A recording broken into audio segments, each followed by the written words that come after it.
Here's a quick demo on making scraps, papers and prints and receipts into a little bit of artwork.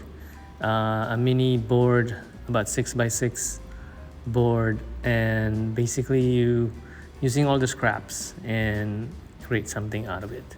So what you need is a 6x6 board. This one is 6x6, could be smaller or bigger, and then collect all the papers or scraps, things that you don't use anymore, like a receipt, a packaging, an old print, and also anything that, like maybe old magazine or old brochures that has nice prints, nice typography and photos in them. Even maybe a packaging as well.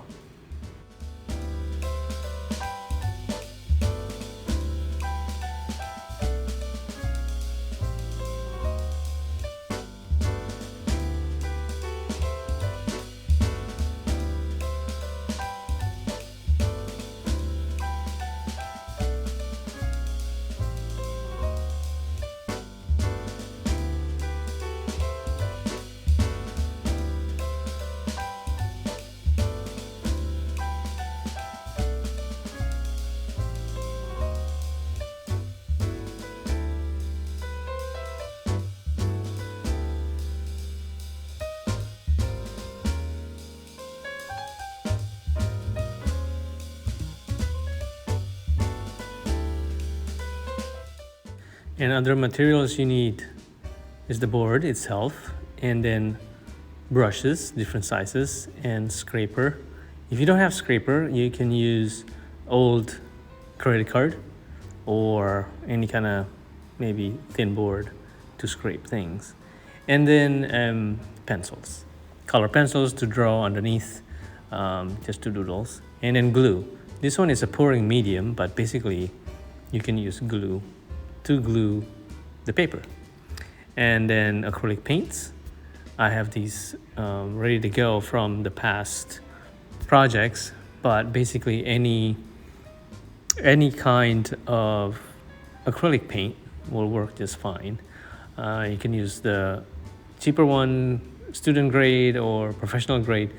It doesn't really matter for this project. So anything will work.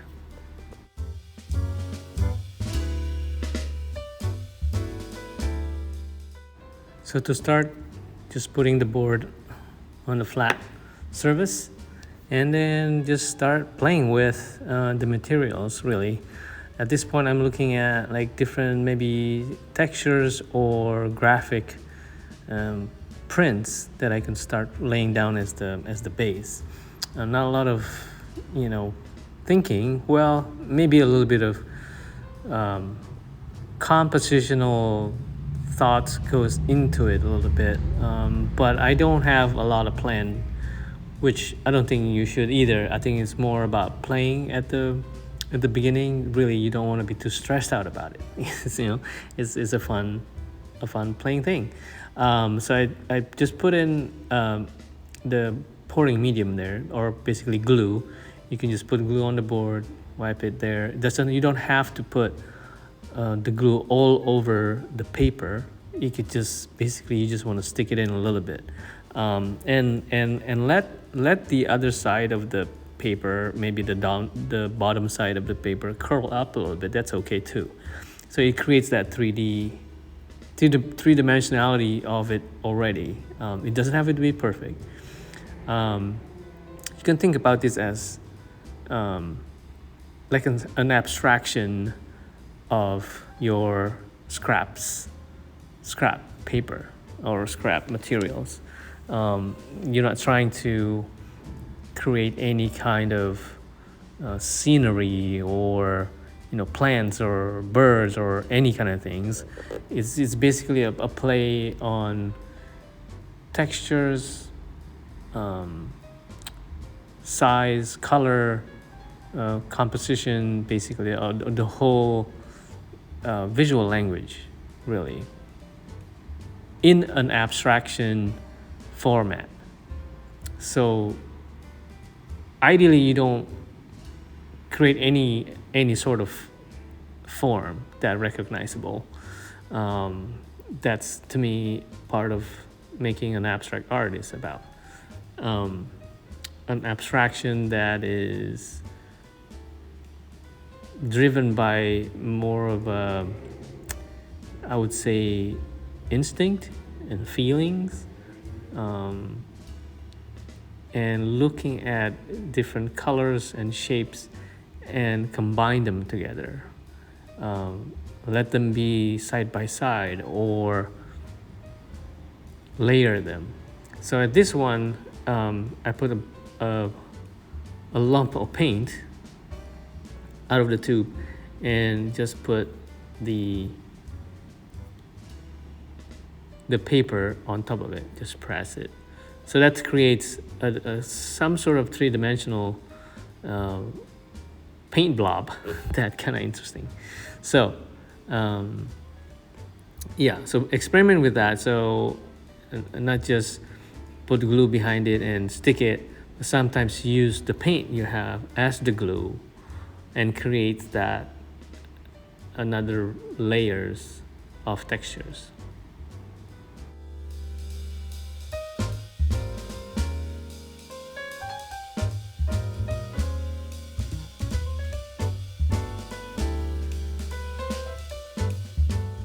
Notice I didn't make anything perfect. I just ripped some of the paper and usually let it hang from the top down. And I try to align the straight line, the straight edge, to the edge of the board, and then go in.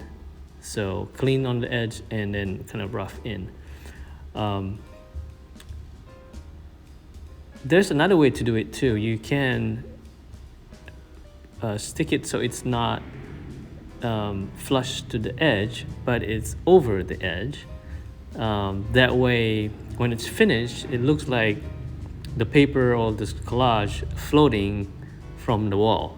So that's kind of interesting too to think about.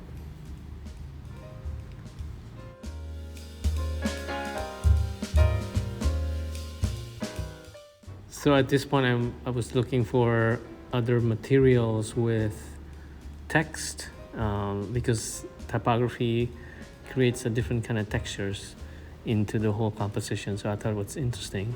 So I cut up a plane ticket without my name on it. But there's like, what is that? A barcode. Barcode is kind of cool too, to have it in the piece. Yeah, so just playing around with looking at darker color, darker paper with some sort of simple graphic on it next to really complex, that red pattern, red and white. That's a pattern. It's kind of complex, right? And then put it next to something simpler. That will create nice contrast between them. And then using the bright orange. So I guess originally I was thinking maybe a dark next to it, but I guess it was too dark. So I used the bright side of that paper instead. But still, the concept is still similar.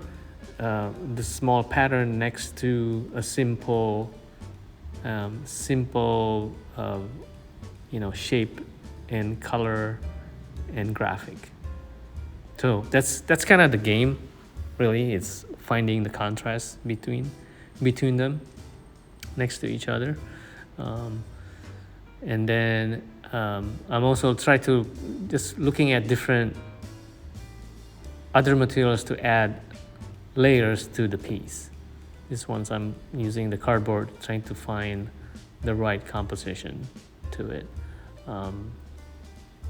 Again, I'm using the glue, the paint as the glue, and let the paint just blob all over the piece to make it interesting.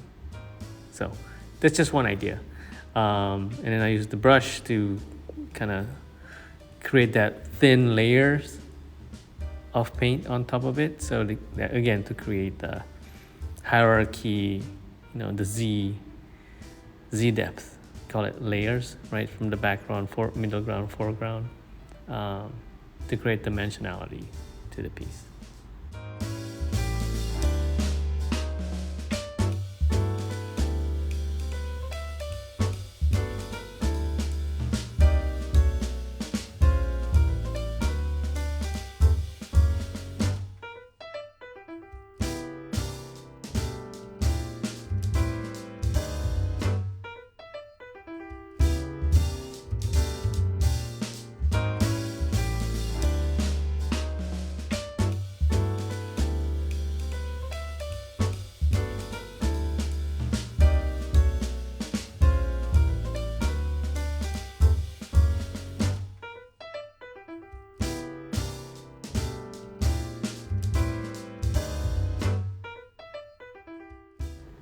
And here I'm adding a patterny look um, into the composition, just to add more interest to it. I know sometimes, going back and forth between you've laying down something and then you thought that's the best piece, but then you slowly adding or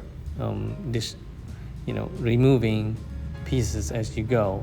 I guess that's the fun part, and it could be nerve-wracking because you don't want to get rid of it, the good things, but sometimes you just have to let go and keep going with adding these things without making it too overwork. So that's the tricky part.